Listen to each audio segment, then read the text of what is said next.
Ya. Hola, buenas tardes a todos. Gracias por venir. Y ojalá que la charla sea de su agrado y aprendan cosas nuevas. Bueno, como me presentó Patrick, yo me llamo Loreto, estudio Ingeniería Civil Biomédica y les voy a contar más o menos de mi experiencia haciendo la práctica en el Centro Avanzado de Ingeniería Eléctrica y Electrónica de la Universidad Federico Santa María de Valparaíso. Entonces, para empezar, les voy a hablar un poco de qué se trata la neurociencia computacional. Ahí, ya. ¿Qué es la neurociencia computacional? Es una disciplina científica que combina dos áreas, principalmente. El área de la fisiología, que es el estudio del funcionamiento del cuerpo humano, y el área de la ingeniería. Y, como hablamos de neurociencia, el objeto principal de estudio es el sistema nervioso. Y más específicamente el cerebro. Cómo funciona, cómo interactúa con el medio, cómo responde a los estímulos, etc. Entonces, ¿de qué manera se combinan las dos áreas? Primero, como ya dije, la fisiología entrega el conocimiento de cómo funciona el cuerpo, y en este caso el cerebro. Entonces, entrega el fundamento teórico como para empezar un estudio. Y el área de la ingeniería entrega las herramientas físicas que uno necesita para hacer un estudio, los equipos, las soluciones técnicas y también el lado del estudio matemático, estadística y programación, como para poder procesar los datos que uno está recibiendo. Y aunque se sabe cómo funciona el cerebro, así como de forma general, todavía quedan muchos misterios por resolver. Entonces, en realidad es como un área muy amplia de estudio. Entonces, ¿cómo se supone que uno lee las señales que entrega el cerebro? A través de esto, la electroencefalografía, o EEG, lo vamos a abreviar para no hacerlo tan largo. ¿Y de qué se trata? Es una lectura de la actividad del cerebro a través de los potenciales que se pueden leer en el cuero cabelludo del sujeto o del paciente. Entonces, se preguntarán también, ¿qué necesito para registrar yo un EEG? Entonces, principalmente son estos los materiales. El EEG también se usa en el área clínica, pero es mucho menos complejo que el uso en los estudios de investigación. ¿Por qué? Porque se usan mucho menos electrodos. Porque, como se sabe, el control de las enfermedades o de los pacientes debe ser lo más rápido posible. Entonces, se disminuye la cantidad de electrodos y así se optimiza el proceso y se obtiene de todos modos la información necesaria. Entonces, estos fueron los materiales con los que yo trabajé en el verano. Lo primero que vemos acá es un casco, se le llama casco pero es como un gorrito, ¿ya? Tienen la visión posterior y anterior. Entonces, ¿cómo es este casco? Es como un gorrito de material elástico que está lleno de estos agujeros en los que en cada uno va un electrodo, ¿ya? El eje que tiene el AC3C es de 64 canales. ¿Qué quiere decir 64 canales?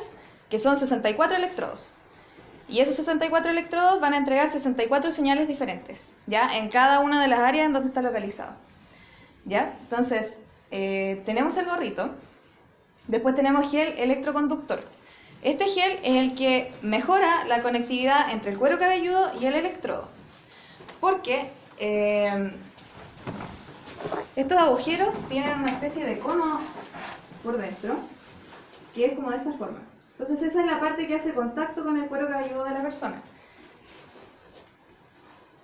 Y acá arriba va conectado el electrodo, supongamos que va así. Entonces todo este espacio que queda aquí es vacío, y eso hay que rellenarlo para poder conectar el cuero cabelludo con el electrodo.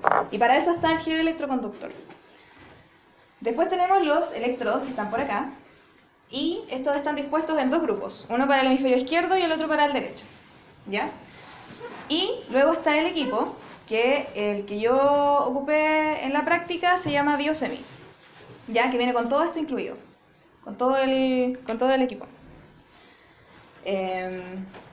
Entonces, la otra duda que puede surgir es ¿para qué me sirve un EEG? ¿Qué cosas puedo ver yo? ¿Qué cosas puedo estudiar? La primera es el estudio de enfermedades como la epilepsia y el control. Las personas que tienen epilepsia cada cierto tiempo se tienen que hacer un EEG. que se realiza en distintas condiciones, con la persona despierta, dormida, con estímulos visuales, de luz, etc. También se utiliza para el estudio del sueño, para la calidad del sueño, en estudios que involucran audición y también para rendimiento cognitivo. Y por supuesto se usa para el área de la investigación. Entonces, ¿qué se puede ver en un EEG? Esto es un EEG, ¿ya? Aquí se ve chico porque hay 32 canales que se están mostrando, ¿ya? Entonces podemos ver que en realidad si uno lo compara con otro tipo de bioseñales, como el ECG, como saben, es súper evidente, tiene un patrón como muy conocido, ¿no es cierto? Es este tipo de señal que está más chica. Es este tipo de señal que se va repitiendo, ¿cierto? Y es mucho más fácil ver y identificar qué está pasando, si hay arritmia, si hay bradicardia, si hay soplo, etc. En cambio, un EEG es todo lo que ustedes pueden ver aquí. Es como bien raro, ¿no es cierto? Son como señales asimétricas, de hecho. Y yo después, más adelante, les voy a enseñar algunos trucos de cómo ver cosas aquí en el EEG. ¿Ya? Entonces, ¿qué estudios se están realizando en el AC13? Ahora les voy a explicar más o menos en los experimentos en los que yo participé. También fui rata. Ahí van a ver después en una foto. Entonces, el primer estudio era de respuesta ante estímulos visuales. ¿Ya? Esto está a cargo de Mónica Otero, que viene de Cuba. Y el experimento consistía en que uno estaba sentado con el EEG puesto y se tenía un panel con 4 luces LED dispuestas. Entonces esas luces parpadeaban en distintas frecuencias y con distintos tiempos de duración. El experimento partía primero con una toma de actividad espontánea, que es como el cerebro en reposo sin el estímulo. Y después se iniciaba el experimento, que constaba de registros de 3 tracking, que duraban 2 minutos cada uno. Entonces uno estaba ahí, 2 minutos, ya. Después venía el otro estímulo, 2 minutos y así. Y en realidad el tiempo de descanso que había dependía de uno. En realidad si uno quería seguir, ya bien, seguía. Pero si uno está como con un poco de sueño, ya esas cosas empiezan a intervenir un poco en la lectura de la información porque en realidad mete mucho ruido. Entonces, uno ahí puede descansar y en realidad el tiempo de descanso no es relevante, no afecta después al estudio. El segundo estudio que se está haciendo es, en realidad para mí es como el más entretenido de hacer, estudio de rendimiento cognitivo simulando 4.000 metros sobre el nivel del mar, ya 4.000 metros de altura. Esto se hacía con este equipo que está acá, que se llama hipóxico. Y este equipo lo que hace es entregar aire modificado, con el porcentaje de oxígeno que uno quiera utilizar. Entonces, ¿cuál era la idea? Hacer este estudio simulando altura para poder establecer algún tipo de ayuda para las personas que están trabajando en las minas, ya los trabajadores de las minas que están en altura. Entonces, ¿en qué consistía esto? Se probaba en 3 condiciones. La primera era normal, a nivel del mar, por así decirlo, sin la máquina. Y uno tenía que jugar con unos juegos que eran como de memoria, de atención, de marcar y buscar un punto que se movía, por ejemplo, en la pantalla. Y eso después se iba registrando y se iba comparando con el EEG. La segunda condición era con esto, con el equipo. Se ponía la mascarilla a la persona, se ajustaban los niveles de oxígeno y uno tenía que esperar media hora a que el cuerpo se adapte a la nueva concentración. Y tenía que repetir lo mismo, hacer el mismo experimento jugando con los juegos de memoria. Y la tercera condición era con esta máquina, con los niveles bajos de oxígeno y con un dispositivo que ellos están desarrollando que es como una pulsera, que vibra. Entonces la idea era ver si la persona tenía algún estímulo, cómo afectaba eso en el rendimiento cognitivo. Este experimento era bien largo, por el asunto de que uno tenía que acostumbrarse, media hora estar ahí con la máquina, y a veces era un poco incómodo. Y bueno, en realidad este experimento se está trabajando así, con concentraciones de oxígeno, y no tanto con condiciones distintas de presión, porque es muy difícil. El equipo fue al norte, a algunas localidades, a hacer el experimento, pero claro, hubo algunos que fueron muy afectados por la presión, se apunaron, y en realidad no era como viable llevar a los sujetos de prueba para allá. Y lo otro es que en la Armada en Valparaíso tienen una cámara hiperbárica, pero luego de un tiempo como que ya no era viable, como que no la prestaban mucho, y al final se quedaron con esto, con simular altura, pero solo con concentración de oxígeno. Y bueno, el tercer experimento que se está haciendo, que en realidad es el tema principal de la charla y de mi práctica, es esto, el estudio de ilusiones auditivas. Y bueno, se trabajó con sujetos sanos y enfermos. Ya. Entonces, antes del experimento, cuando se trabaja con experimentos en humanos, lo que se tiene que hacer es primero un consentimiento informado, ¿ya? Por cuestiones de ética. Entonces, el sujeto llega, lee el consentimiento, idealmente, lo firma, y ahí se puede empezar a hacer el proceso. ¿Qué parte primero? Con medir la circunferencia de la cabeza para poder saber la talla del gorrón, porque el casco viene con hartas tallas, ¿ya? Entonces, de acuerdo al tamaño del cráneo de la persona, se va a ver. Luego, se limpia el cuero cabelludo con alcohol para retirar todo el resto de sebo, de algún material que pueda intervenir en la conducción. Después, se coloca el casco y los electrodos del casco, ¿ya? Se colocan electrodos externos, que es como lo que ven en esta foto de acá. ¿Para qué sirve esto? Para poder después, más adelante, cuando se procesan las señales, quitar el ruido que producen los parpadeos y los movimientos oculares horizontales, ¿ya? Y como adicional también se puede incluir un ECG, con una derivación normal, un electrodo en cada muñeca y uno en el tobillo. Como para complementar con distinta información, eso se usó, por ejemplo, en el experimento de hipoxia, ¿ya? De la simulación de altura. Entonces, ¿cómo se hace el registro de los datos? A ver si necesito un voluntario. Nada, es para mostrarles algo. ¿Quién quiere venir? No duele. ¿Ya? Para saber bien si tú estás colocando bien el casco, se hace lo siguiente. Primero, obviamente, medimos la circunferencia del cráneo, ya más o menos a la altura de la frente. Entonces, esta medida a nosotros nos va a entregar la talla del casco que vamos a usar. ¿Ya? Él está como en el promedio, 60 centímetros de circunferencia. Entonces, se ocupa el casco mediano. Y para poder orientar bien la ubicación de los electrodos, lo que se hace, lo que se hace son dos medidas. La primera se mide desde la altura de la frente, más o menos entre medio de las cejas, y se llega hasta la protuberancia occipital, que es como un huesito que uno se puede sentir acá atrás, a la altura de la nuca. Entonces, aquí hay 40 centímetros, ¿ya? Y la idea es colocar el electrodo de referencia, que es CMZ si no me equivoco, y ese electrodo tiene que estar a la mitad de esa distancia, que en este caso son 20 centímetros, más o menos por acá, ¿ya? Esa es la orientación en este sentido. Y luego se mide del lóbulo de la oreja al otro lóbulo, y aquí hay 48 centímetros, ¿ya? Entonces uno busca la mitad, 24, y ahí está la otra orientación. Y de esa forma sabemos que están bien puestos los electrodos. Y ahí se puede iniciar el proceso. Gracias. Bien, entonces, ¿cuál es la idea? Que uno mida en las condiciones más aisladas posibles, ¿ya? Porque los electrodos del EEG son súper sensibles.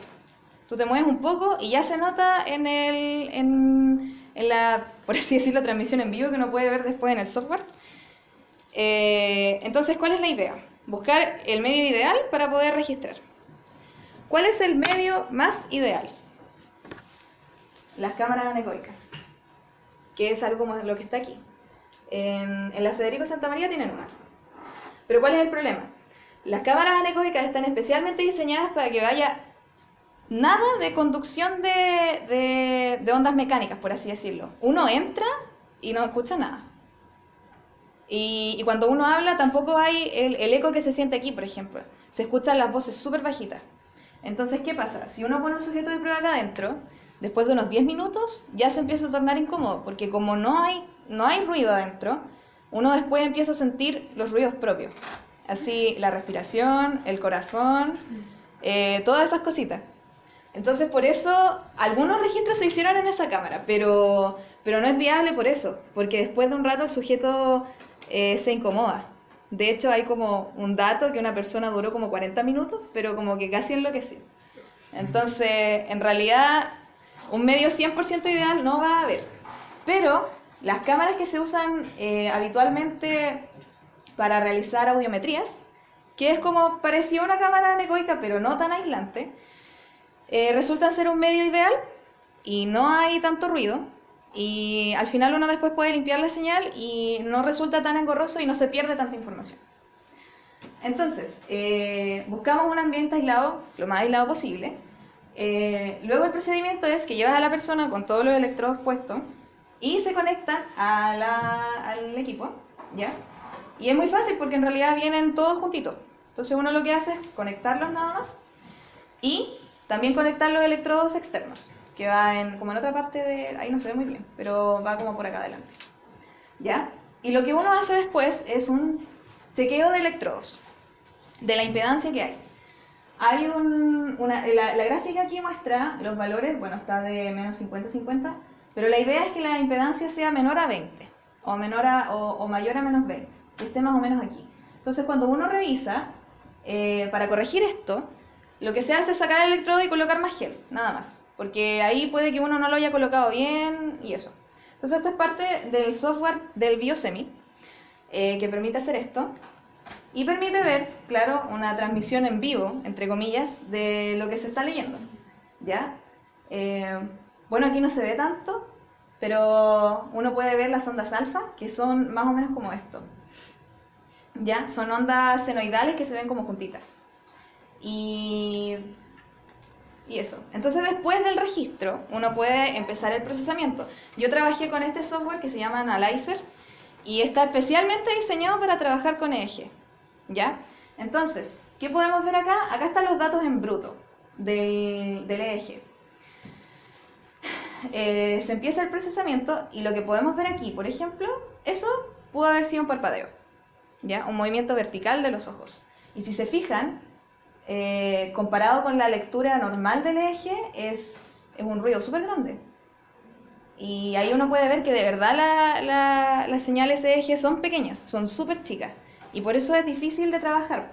Uno esto lo podría hacer a mano, o sea, como procesarlo en MATLAB, pero es mucho más difícil. ¿Por qué? Porque, como les dije, yo trabajé con un EEG de 64 canales. Entonces, para procesar esas 64 señales ya es como más engorroso.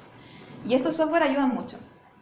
Entonces, acá tenemos los datos en bruto, y después lo que se hace es una nueva referencia para corregir un poco el offset, si se fijan, está como que la señal asciende un poco, ya. Entonces eso se corrige con la nueva referencia y se puede cambiar el nombre de los canales que están acá, ¿ya? Miren, si se fijan, ahí están con A y números del 1 al 32 y, ya. Y aquí se pueden cambiar, porque este es otro tipo de nomenclatura. La nomenclatura como más sencilla, por así decirlo, es la que divide los hemisferios en A y B, y va colocando los electrodos de 1 a 2 a 3 y así. Exceptuando los electrodos centrales, que esos sí tienen un nombre especial. Y la otra nomenclatura es la que muestra la ubicación específica del electrodo. Frontal, temporal, parietal, etc. ¿Ya? Entonces así nos va quedando la señal. Después se utiliza un filtro pasabajos para poder eliminar toda onda electromagnética que pudo haber entrado. Luego se hace un proceso que se llama ICA. ¿Y cuál es la gracia? Bueno, aquí esto es bastante útil porque principalmente esto se utiliza para eliminar el parpadeo y el movimiento horizontal. Entonces, aquí en la topografía podemos ver que hay un color azul acá en el frente, ¿cierto? Ya. Eso indica movimiento vertical. ¿Ya? Entonces, nosotros nos fijamos aquí bueno, está un poco corrido, pero aquí uno puede notar que hay un parpadeo, que es una señal senoidal un poco más amplia que el eje, que va así, ¿no es cierto? Y el parpadeo se puede notar así. ¿Sí? Entonces, uno puede quitar ese ruido fácilmente seleccionando en esta parte el electrodo donde se ve el parpadeo, ¿ya? Y aquí, bueno, lo tenemos en una visión un poco más cerca, porque aquí se veían de 0 a 14 electrodos, ¿ya? Y aquí se ve la mitad, entonces podemos ver de mejor manera el parpadeo que está aquí. ¿Sí? Entonces, quitamos el movimiento vertical y luego podemos quitar el movimiento horizontal, que a diferencia del vertical se ve como una onda cuadrada. Aquí no se nota mucho, pero uno lo que puede hacer es representarlo y se ve más o menos así. O así, ¿ya? Es más cuadrada que la del vertical. Y aquí en la topografía se puede ver, ¿ya? Si uno ve esta topografía de este tipo, sabe al tiro que es movimiento horizontal. Otra cosa que se puede hacer con ICA, que no se ve aquí, pero se puede quitar ruido cuando el EEG registra actividad en un solo electrodo. Uno ahí puede, ya uno sabe que es ruido. Y lo otro que se puede hacer es que a veces se mete el ruido de la corriente eléctrica, los 50 ciclos, y eso se ve, tampoco está ahí, pero se ve más o menos así. Es una señal súper pareja que se ve así, como un acordeón. Y eso uno igual lo puede quitar porque también en realidad es puro ruido y no se pierde tanta información. Entonces lo que uno hace después es un análisis más ya con el EEG listo, ya sin ruido, y uno puede empezar a procesar la información haciendo un average y la FFT, la transformada de Fourier. Es súper importante. Uno ahora se da cuenta que de verdad es útil, es súper útil para este tipo de estudio. Y después se segmenta la señal para analizarla por segmentos a la señal o al electrodo que uno quiera mirar. Y ese análisis da un resultado más o menos como esto, que este es el espectro de frecuencia del EEG. Y uno, si se fija, puede ver unos peaks aquí y acá. Y esos peaks indican que hay una respuesta más o menos a los 50 Hz aquí y acá a los 100. Y eso en realidad es lo que uno está buscando. El procesamiento te va a indicar si es que el cerebro está respondiendo al estímulo que tú estás entregando. Que nosotros estábamos trabajando con estímulos auditivos de 50, de 80 y de 100 Hz. Ya entonces aquí uno puede ver que el sujeto sí respondió a los 50 y a los 100. Y uno puede ver que en realidad sí va resultando el experimento. Y en realidad, ¿de qué se trataba el experimento? Era uno... Ay, no voy a volver a la diapositiva anterior. Pero en la foto yo me veía con unos audífonos grandes, ¿cierto? Y la idea era usar dos tonos, uno agudo y el otro grave. Y intercalarlos uno en cada oído. Y la idea era que cuando sonaban los dos juntos, así como pip, pip, pip, pip, siempre se iba a escuchar el tono más agudo en el derecho. Y uno con el teclado interactuaba y iba indicando dónde se iba escuchando el tono más agudo. ¿Ya? Y esa era la ilusión auditiva con la que se trabajó. Y la idea era hacer un piloto de registro de 8 sujetos para compararlo con el estudio que se hizo en el Hospital Van Buren. Ahí se hizo este mismo experimento con personas con trastorno bipolar y con esquizofrenia. ¿Ya? Bueno, si no saben, la esquizofrenia es una enfermedad mental que produce alucinaciones auditivas. El sujeto escucha cosas o cree que está escuchando algo, ¿ya? Y el trastorno bipolar, en su grado más severo, también produce alucinaciones auditivas. Entonces la idea era esa, comparar la respuesta del cerebro de un sujeto sano con el de un sujeto con esquizofrenia o trastorno bipolar y ver cómo eran las respuestas y cuál era la ruta cortical de la respuesta del cerebro. Y eso un poco para ir probando la teoría que tienen ellos allá, que ellos creen que en realidad un esquizofrénico no es que escucha un sonido y su cerebro lo interpreta de forma distinta. Ellos creen que ellos escuchan su propia voz. Es como si el cerebro almacenara sonidos y los empezara a reproducir y a interpretar de forma distinta. ¿Ya? Entonces, para eso es esto, para saber si ellos procesan los sonidos que escuchan igual que nosotros o distinto. Eso se está tratando de estudiar. ¿Ya? Entonces, ¿cómo saber si el cerebro está respondiendo o no? Yo ya les mostré el análisis en frecuencia como para poder ver más o menos si el cerebro está respondiendo a ciertas frecuencias, pero en realidad la forma más fidedigna de comprobarlo es cuando se sincronizan las señales. Uno tiene una señal de estímulo, que es más o menos como pensémosla como una señal, una señal de impulso, ¿ya? Que uno tiene ahí, ahí y ahí. Y después uno tiene un eje, ¿ya? Que como sea que salga. Entonces tenemos una señal de estímulo y la otra es de respuesta. ¿Y cómo saber si están sincronizadas o no? El método que usan allá es colocar marcas, ya con un circuito aparte, que envía otro tipo de señal. Entonces se va marcando con marcas semi-aleatorias. Y lo que pasa después es que se utiliza un script de Python, que lo que hace, en palabras más simples, superpone estas dos señales, de tal forma que coincidan la mayor cantidad de marcas posibles. Entonces ahí uno sabe que las señales están sincronizadas y uno puede ver que, claro, aquí por ejemplo, ante este estímulo, hay esta respuesta. ¿Sí? Entonces así es más fácil saber si el cerebro está respondiendo o no. Yo esta parte no la alcancé a hacer, tristemente. Porque la persona que tenía el script de Python estaba en Australia y como que no lo mandó nunca y había que mandarle los archivos por un drive, entonces al final como que fue muy fome y de hecho le mandaron los archivos como una semana después de que yo regresé a Concepción. Entonces al final yo no pude experimentar esta parte, pero es más o menos así, para que ustedes lo entiendan, ¿ya? Y es súper interesante, en realidad yo nunca me había preguntado, uno como que no lo piensa, pero sí, es súper necesario sincronizar las señales para tú saber qué pasa con el cerebro frente a un estímulo. Y bueno, esta es como la parte final de este proceso, que uno puede usar, este software se llama Loretta, y la gracia es que uno desde Analyzer puede guardar los archivos en este formato, y lo que hace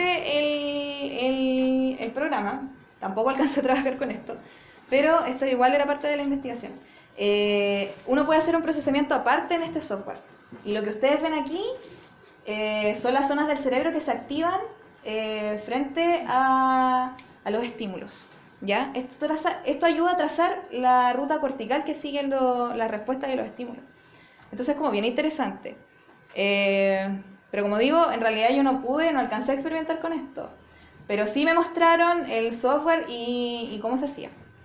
¿Ya? Pero es un procesamiento muy parecido al que se hace con Analyzer. Se busca una nueva referencia, se puede cambiar el nombre a los electrodos, se hace un average.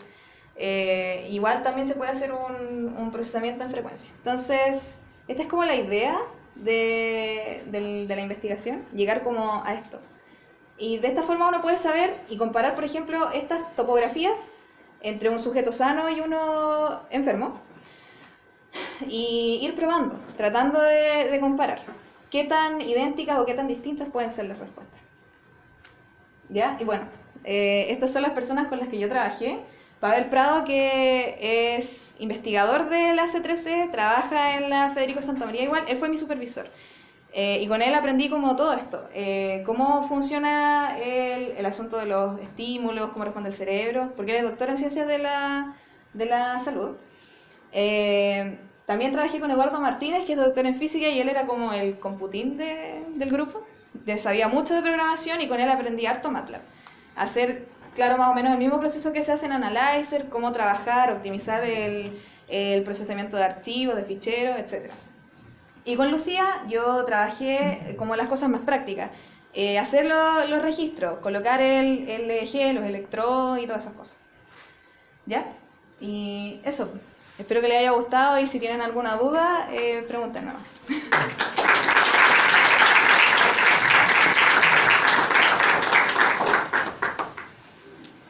¿Dudas? ¿Algo que quieran comentar? No sé, ¿qué les pareció, Jaime? No, Además que me quedó una duda con el procesamiento, porque hablaban ¿Sí? de que había un estímulo auditivo que estaba a los 50 Hz, pero también se filtraban los 50 Hz cuando había ruido de la red, entonces como que a mí me quedó la duda. ¿Está bien trabajar con esa frecuencia? ¿Sí está ruidosa? Sí, lo que pasa es que lo que uno filtra es como, no sé cómo explicarlo, pero uno no, en realidad no está filtrando la respuesta del cerebro. En realidad es como si uno tuviera como divididas todas las señales que se producen y claro, se filtran los 50 Hz. Es que no siempre se meten esas frecuencias. Hay muy pocas veces donde se pueden ver. Y claro, si uno elimina esa frecuencia, se podría eliminar la respuesta que hay en el cerebro cuando uno la ve en el espectro. Pero en realidad es muy pocas veces la que se puede identificar una señal de 50 ciclos. Porque claro, el Biosemi viene con un filtro para 50 Hz. Pero a veces sabemos, los duendes de la electrónica nos fallan y igual se meten ruido. Pero es muy pocas veces. Pero sí, a lo mejor se podría mejorar eso, no sé, probando con una frecuencia de 40 Hz. Pero como es un piloto, todavía se está viendo más o menos en qué frecuencias manejar los estímulos auditivos.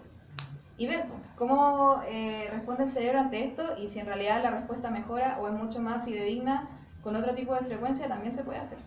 Pero como está empezando este estudio, en realidad todavía se está probando. Pero sí, puede que no sirva en realidad los 50 Hz. Ahí depende en realidad si en todos los sujetos de prueba se puede identificar ese ruido o no.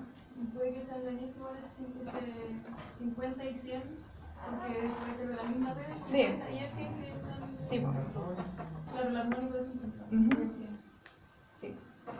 Pero como les Pero decía... igual es un poco como caja negra el procesamiento que está haciendo el Biosemi. Esa iluminación de la red, en realidad no se sabe cómo se está haciendo. Sí, pues en realidad uno llega y trabaja con el equipo, pero no es como que uno vaya y pruebe de verdad si tiene como el filtro y todo. Claro. Uno en realidad confía, ¿no? Pero eso. ¿Alguna otra duda, chiquillos? Sí. Yo no sé si vaya el tema, pero había visto un estudio en el que los elefantes miran a los humanos como nosotros vemos a los gatos, como encuentran adorables. Y en ese mismo estudio decía que, en los comentarios decía una persona que no se podía dar veracidad en eso, porque eso, las respuestas mentales, o sea, los tics dentro de los electrodos, no daban la suficiencia de datos para entender eso. Y me quedé esa pregunta si era posible o no, porque como mostrabas tú, era como bien difícil encontrar un dato de acuerdo a lo que te vienen a decir los electrodos del cerebro. Sí, lo que pasa es que, a ver, trabajar con EEG siempre va a ser difícil porque, claro, el cerebro realiza procesos que incluso nosotros desconocemos.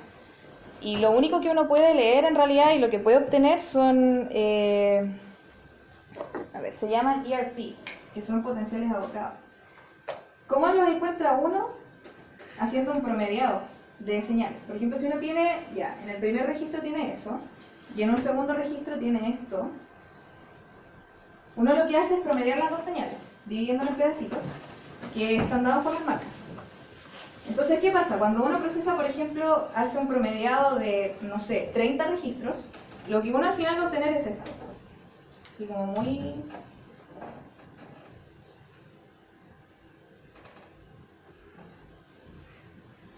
Esos son los ERP. Son como impulsos que te dicen a ti de forma más específica, cuando ya quitaste como todo el ruido, la respuesta que está mostrando el cerebro.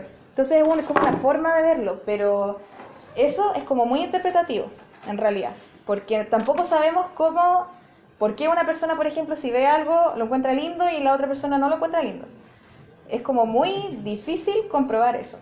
Para mí podría ser posible si uno mejora esto. Si uno mejora la forma de procesar las señales como para ver si de verdad hay una forma matemática o específica de decir, ya, esta persona está haciendo esto y su cerebro está respondiendo de esta forma. Pero así, ahora, yo creo que no se podría. Habría que mejorar esto. Generar algoritmos que pudieran procesar mejor las señales. Porque en realidad uno está haciendo un trabajo con lo que está hecho. son software que están diseñados para esto. Entonces, para hacer eso en realidad uno tiene que hacer un estudio como más profundo, como para poder comprobar esas cosas. Entre las personas en las que se hizo el experimento, entre las personas sanas, ¿se encontró un patrón lo suficientemente fuerte o constante como para poder hallar una diferencia importante con la gente enferma? La verdad es que yo no alcancé a hacer eso, porque, como les decía, faltó sincronizar las señales. Entonces, yo por lo menos todavía en ese entonces no podía ver si en realidad había como algún dato comparable entre el grupo de personas que tenían esquizofrenia y trastorno bipolar y los sujetos sanos. Porque solamente llegamos a un procesamiento como muy sencillo y no pudimos ver realmente si la persona estaba respondiendo o no, tampoco pudimos ver los ERP. Entonces, claro, como que en realidad yo no pude ver eso. Ahora el estudio sigue y quizás a lo mejor en un par de semanas van a tener como más o menos el comparativo, porque ya mandaron los datos y ya yo creo que ya deberían tener las señales sincronizadas, como para ver y comparar. Porque eso es lo que se necesita, sincronizar las señales como para poder ver si hay respuesta o no. ¿Alguna otra pregunta, chiquillos? ¿Sí? Dijo que se usaron esquizofrenia y bipolares, ¿verdad? ¿Sí? ¿Todos eran del mismo rango de espectro bipolar o eran bipolares en general? No, es que se estaba estudiando eso, el grado de trastorno bipolar más severo. Porque ese se asemeja a la esquizofrenia, en el sentido de que también produce alucinaciones auditivas. Entonces, con ese grupo se trabajó en específico. No se podía trabajar con una persona que tuviera un grado como más menor de trastorno bipolar, porque no iba a responder de la misma forma. No se iba a estudiar el mismo defecto, por así decirlo. Entonces sí, se trabajó con las personas que tenían trastorno bipolar más severo. ¿Se incluyó como algún método para identificar si es que las personas estaban sintiendo estímulos auditivos y como acá estoy sintiendo algo? En realidad, por lo que me contaron a mí, fue súper difícil el estudio, porque no era como que el paciente no quisiera participar o lo hiciera mal a propósito, sino que les costaba mucho procesar. De hecho, el teclado era súper chistoso porque el teclado tenía un letrero que decía a la izquierda y a la derecha o sí y no. Y en realidad lo que hacían algunos pacientes era apretar un solo botón, que por ejemplo en el teclado numérico era el 5, y apretaban solo ese botón todo el rato. Entonces fue súper complicado, de hecho estuvieron mucho tiempo allá, tuvieron que hacer los registros 1 o 2 veces. Y eso igual representa un problema a veces porque el cerebro se adapta a los estímulos. Si se fijan, un ejemplo súper sencillo, si están en una habitación y escuchan el tic-tac de un reloj, ¿no es cierto? Después de un rato ya no lo sienten. Y es porque el cerebro se adaptó a esa respuesta. Es lo mismo con los olores. Uno siente un olor y después de un rato los receptores se adaptan y ya no hay una respuesta, o hay una respuesta que es constante. Entonces, en realidad, trabajar con ellos fue muy complicado. Pero se lograron registros que sí estaban bien, sí pudieron seguir bien las instrucciones y a partir de eso se estaba tratando de hacer el piloto con personas sanas. ¿Vale? ¿Cuántos sujetos lograron reclutar? ¿Cuántos eran? O sea, nosotros hicimos el piloto con 8 personas, pero en el hospital creo que también eran como 8 o 10 personas. Porque como el estudio está recién empezando, yo creo que después van a hacer así como ir a Santiago, por ejemplo, a otros hospitales, porque en realidad igual son pocos pacientes. Entonces, para buscar como un grupo más grande, yo creo que se va a tener que ir a otras ciudades. O igual yo acá, que en realidad la idea es que yo trabaje después en esto. Entonces, a lo mejor acá igual se puede producir un estudio, estudiar cierto grupo en el hospital y continuar. Para poder, porque en realidad mientras más datos uno tenga, es mucho mejor el estudio. Porque es mucho más real. En cambio, si uno toma 2 o 3 personas, en realidad no te dice tanto. ¿Más dudas, chiquillas? Que es súper interesante porque tú en el fondo presentaste cuál es la metodología para estudiar este sistema y en el fondo estás leyendo señales, y la estás procesando y obtienes una respuesta. Entonces yo no sé si, por ejemplo, además de replicar el estudio acá con pacientes de acá de la zona, si se te ha ocurrido como otro tipo de pruebas o en otro tipo de área o con otro tipo de pacientes donde se podría aplicar este mismo procedimiento. Sí, o sea, no sé, es que yo siempre he querido trabajar con la columna. A ver si uno puede estudiar, por ejemplo, cómo se conducen los impulsos nerviosos, no sé, aplicando o modificando un poco la forma de trabajar con el eje, y a ver si es posible. Pero en realidad uno, si quisiera, podría hacer un montón de estudios. Dices como estudiar la respuesta, por ejemplo, de movimiento Claro. a partir del estudio. Sí, o como por ejemplo en personas tetrapléjicas, o qué sé yo, inválidas, hasta dónde por ejemplo llega la conducción de un impulso, o cómo uno puede ver si es que en realidad hay una disminución de la conducción o una interrupción total de eso. Entonces, en realidad uno, teniendo todo esto, puede aplicarlo como quiera. Y igual, ojalá que la gente que está aquí, algunos se interese, porque de verdad es súper interesante trabajar con EEG. Y no muchos lo hacen, porque es muy difícil y es largo de hacer. Porque si se fijan, claro, tenemos 64 canales, y si uno tiene, por ejemplo, 30 registros de una persona, se va a demorar harto, incluso usando los software. Entonces igual, anímense porque el estudio de esto es súper interesante y hay mucho para estudiar porque no se sabe nada del cerebro. Nada, o sea, se sabrá un 0,1% de lo que hace el cerebro, pero en realidad queda mucho como por resolver, como el asunto de la esquizofrenia, si en realidad nadie sabe por qué la persona está escuchando voces o cree estar escuchando algo. ¿Alguna otra duda, chiquillos? ¿No? Ya bueno, gracias por venir y espero que les haya gustado, de verdad.